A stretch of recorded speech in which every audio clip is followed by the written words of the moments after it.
Hello बच्चों, चलिए प्रश्न को पढ़ते हैं।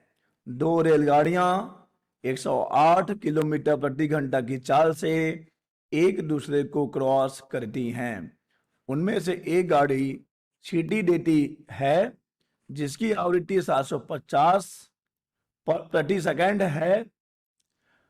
दूसरी गाड़ी में बैठे यात्री को किस आवृत्ति की ध्वनि सुनाई देगी क्रॉस करने से पहले, क्रॉस करने के बाद?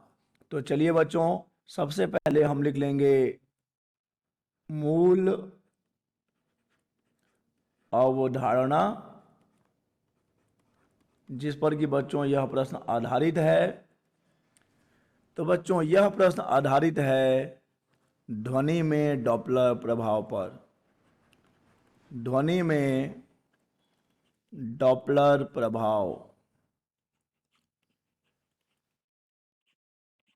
चलिए बच्चों, पहले समझते हैं कि क्या होता है डॉपलर प्रभाव। जब कभी ध्वनि और श्रोता के बीच आपेक्षिक गति होती है, ठीक है बच्चों, जब कभी ध्वनि स्रोत और श्रोता के बीच आपेक्षिक गति होती है तो श्रोता को ध्वनि स्रोत की आवृत्ति बदलती हुई प्रतीत होती है। और बच्चों, आवृत्ति में होने वाले इसी आभासी परिवर्तन को कहा जाता है डॉपलर प्रभाव। ध्यान दीजिए बच्चों, आवृत्ति में होने वाला यह परिवर्तन आभासी परिवर्तन है, ऐसा बस हमारे श्रोता को प्रतीत होता है। मान लीजिए कि ध्वनि स्रोत द्वारा उत्पन्न किए गए तरंग की वास्तविक आवृत्ति न्यू है और हमारे श्रोता को जो आवृत्ति प्रतीत हो रही है वो न्यू डैश है। और यहां पर v ध्वनि का वेग, vs स्रोत का वेग हो और vo श्रोता का वेग हो, तब बच्चों हम जानते हैं कि आभासी आवृत्ति और वास्तविक आवृत्तियों का अनुपात बराबर होता है श्रोता के सापेक्ष ध्वनि का वेग भागित स्रोत के सापेक्ष ध्वनि का वेग। ठीक है बच्चों, आभासी और वास्तविक आवृत्ति का अनुपात किसके बराबर है बच्चों? श्रोता के सापेक्ष ध्वनि के वेग और स्रोत के सापेक्ष ध्वनि के वेग के अनुपात के बराबर होता है। तो चलिए बच्चों, अब हम मूल अवधारणा को समझ चुके हैं और अब हम प्रश्न को बड़ी बारीकी से पढ़ेंगे और हल करेंगे। बच्चों, प्रश्न कह रहा है कि दो रेलगाड़ियां 108 किलोमीटर प्रति घंटा की चाल से एक दूसरे को क्रॉस करती हैं। उनमें से एक गाड़ी सीटी देती है जिसकी वास्तविक आवृत्ति कितनी है बच्चों? 750 प्रति सेकंड है, अर्थात हर्ट्ज है। तो पहले हम लिख लें कि यहां पर जो वास्तविक आवृत्ति है, जो न्यू है बच्चों, ये है 750 प्रति सेकंड, यानी कि हर्ट्ज। हर्ट्ज आवृत्ति का ऐसा ही मात्रक।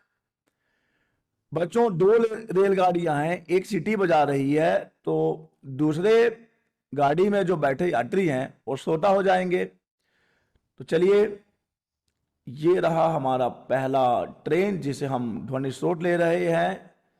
ये है बच्चों दूसरा ट्रेन जिसे हम ले रहे हैं श्रोता। ठीक है बच्चों, यहां पे दो स्थितियां होंगी, एक क्रॉस करने से पहले और एक क्रॉस करने के बाद। तो समझिए क्या होगा बच्चों। क्रॉस करने से पहले ये हमारा जो एस ट्रेन है, जो ध्वनि स्रोत का ट्रेन है, वो इस ओ की तरफ आ रहा होगा, पहली स्थिति। और बच्चों क्रॉस करने के बाद वही ट्रेन जो ध्वनि का स्रोत है वो बच्चों अब क्या हो रहा होगा, इस ओ से दूर जा रहा होगा। ठीक है बच्चों, तो हमें इन दो स्थितियों में आभासी आवृत्तियां ज्ञात करना है। तो मान लीजिए कि क्रॉस करने से पहले क्रॉस करने से पहले,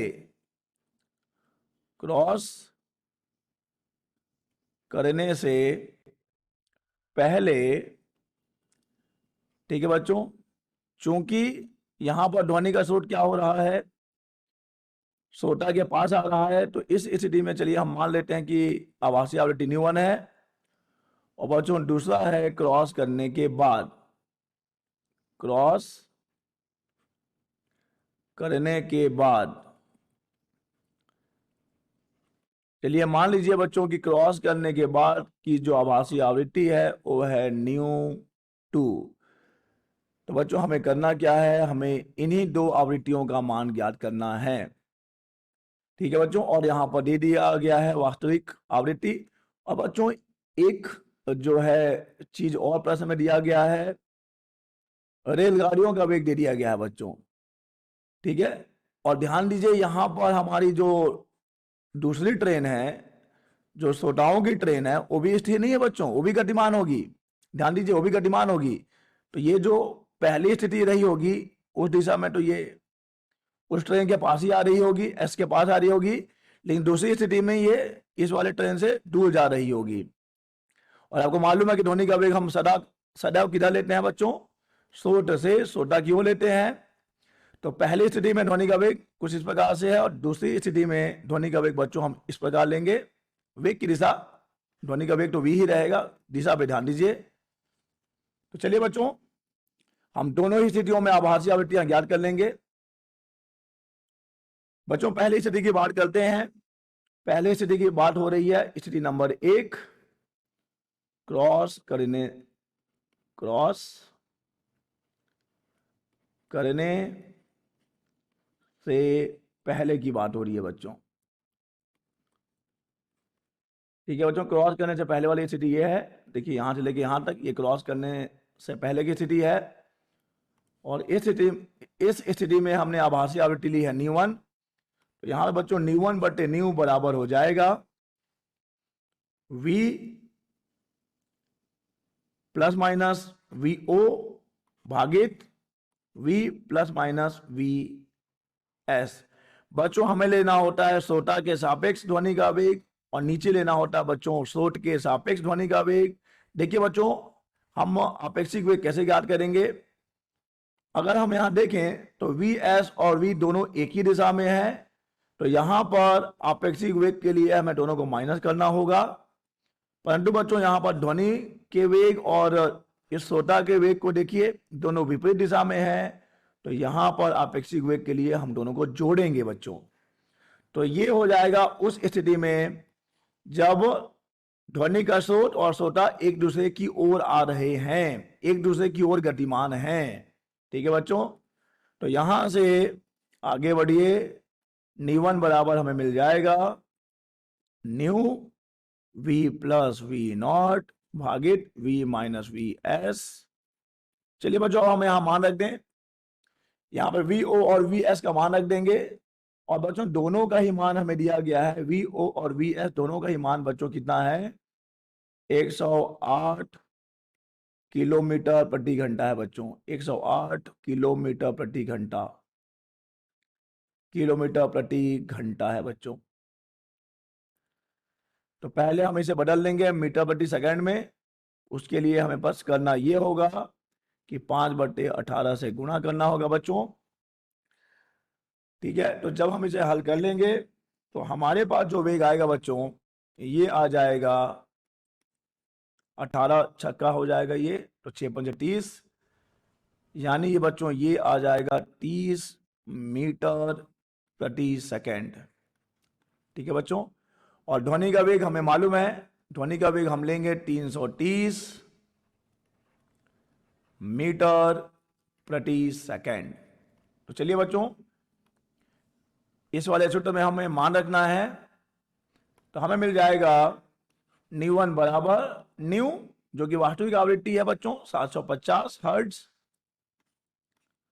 और यहां पे बच्चों हमें रखना है, बच्चों मैं सूत्र को फिर से लिख दूं ताकि आपको कोई दिक्कत ना हो। न्यू बराबर nu v minus v o, क्षमा कीजिएगा यहाँ पर v प्लस वी ओ है, क्योंकि दोनों एक दूसरे की ओर आ रहे हैं यहाँ पे देखिए। और बच्चों यहाँ पे हो जाएगा v माइनस वी एस। इसी सूत्र में हम मान रख रहे हैं बच्चों। न्यू का मान हमने रख दिया है 750, v का मान बच्चों हम कितना रखेंगे 330 प्लस 30 भागित 330 माइनस 30। चलिए बच्चों इसे हल कर लें। तो यहां से मिल जाएगा 750, 330 प्लस 30 यानी कि 360 भागित 330 माइनस 30 यानी कि केवल 300 मिलेगा बच्चों। यहां से ये कहानी खत्म, ये कहानी खत्म, शून्य से शून्य खत्म, 3 एक कम, और ये 12 टिया 36। तो बच्चे जब आप इसे हल करेंगे तब आपको न्यू वन मिलेगी, यानी कि आभासी आवृत्ति मिलेगी बच्चों 900 हर्ट्ज। 900 हर्ट्ज, ठीक है बच्चों। तो ये है आभासी आवृत्ति, जबकि दोनों ट्रेनें एक दूसरे की ओर आ रही हैं, यानी कि क्रॉस करने से पहले की आवृत्ति है बच्चों न्यू वन, 900 हर्ट्ज। चलिए बच्चों अब हम आ जाते हैं दूसरी स्थिति पर। क्रॉस करने के बाद हमारे सोटा की जो ट्रेन है वो इस दिशा में जा रही है उसी वेग vo से, और अब हमारा जो ध्वनि स्रोत वाला ट्रेन है वो दूर जा रहा होगा vs से, लेकिन ध्वनि का वेग हम सदैव लेंगे ध्वनि स्रोत से सोता की ओर। तो चलिए बच्चों यहां पर हमें जो न्यू टू बटे न्यू आभासी आवृत्ति बटे वास्तविक आवृत्ति मिलेगा। हम जानते हैं कि हमें क्या करना है, हमें ध्वनि का वेग लेना है सोटा के सापेक्ष बटे ध्वनि का वेग लेना है स्रोत के सापेक्ष। अब चूंकि बच्चों यहां पर देखिए ध्वनि का वेग और सोटा का वेग दोनों एक ही दिशा में है, तो यहां पर आपेक्षिक वेग के लिए हम दोनों को माइनस कर देंगे। और यहां पर देखिए बच्चों ध्वनि स्रोत का वेग और ध्वनि का वेग दोनों विपरीत दिशा में है, तो यहां पर आपेक्षिक वेग के लिए बच्चों हम दोनों को बस जोड़ देंगे। तो यहां से बच्चों जो हमें सूत्र मिल जाएगा वो मिल जाएगा न्यू टू बराबर nu v minus v naught भागित वी प्लस वी एस। ठीक है बच्चों। तो चलिए अब हम इस सूत्र में मान रख देते हैं, और मान रखने पर हमें उत्तर प्राप्त हो जाएगा। तो बच्चों सूत्र मिला है न्यू टू बराबर nu v minus v o भागित वी माइनस वी एस। और यहां पे देखिए बच्चों v का मान हमें मालूम है, हम रख रहे हैं ध्वनि का वेग 330 मीटर प्रति सेकंड, 330 मीटर प्रति सेकंड। सोटा का वेग स्रोत का वेग दोनों बराबर है जो कि है 30 मीटर प्रति सेकंड। और यहां पे जो वास्तविक आवृत्ति प्रश्न में दी गई है बच्चों 750 हर्ट्ज, उसे भूलना नहीं है हमें, 750 हर्ट्ज। तो बच्चों यहां पे हम मान रख देंगे न्यू का मान है 750 हर्ट्ज, वी का मान है बच्चों 330 माइनस 30 भागित 300, और क्षमा कीजिएगा यहाँ पर प्लस आया था, ठीक है बच्चों सूत्र में देख लीजिए यहाँ पर प्लस है, तो 330 प्लस 30। चलिए इसे सरल करें, तो 750 गुणा 330 माइनस 30 ये हो जाएगा 300 भागित 330 प्लस 30 360।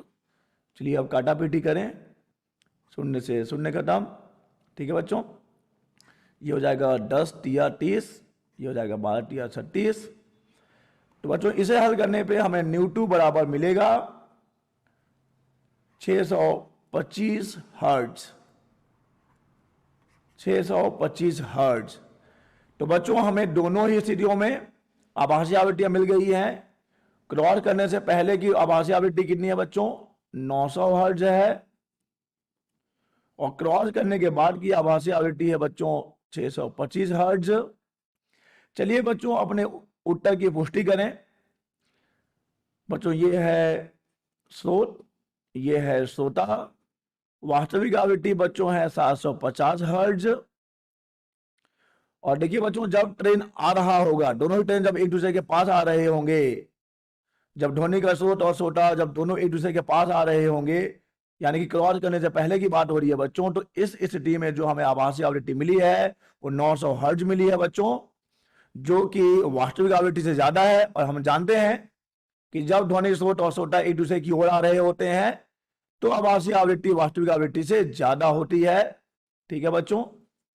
अब देखिए बच्चों दूसरी स्थिति, जब ये दोनों एक दूसरे से दूर जा रहे होंगे तब हमें जो आभासी आवृत्ति मिली है बच्चों, यानी कि क्रॉस करने के बाद की जो आवृत्ति मिली है, आभासी आवृत्ति मिली है, वो मिली है बच्चों 625 हर्ट्ज, जो कि देखिए यहाँ पर आभासी आवृत्ति वास्तविक आवृत्ति से कम है, क्योंकि हम जानते हैं कि जब ध्वनि स्रोत और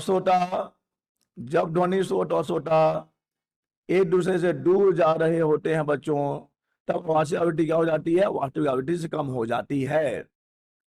आशा करते हैं आपको समझ आया होगा। धन्यवाद।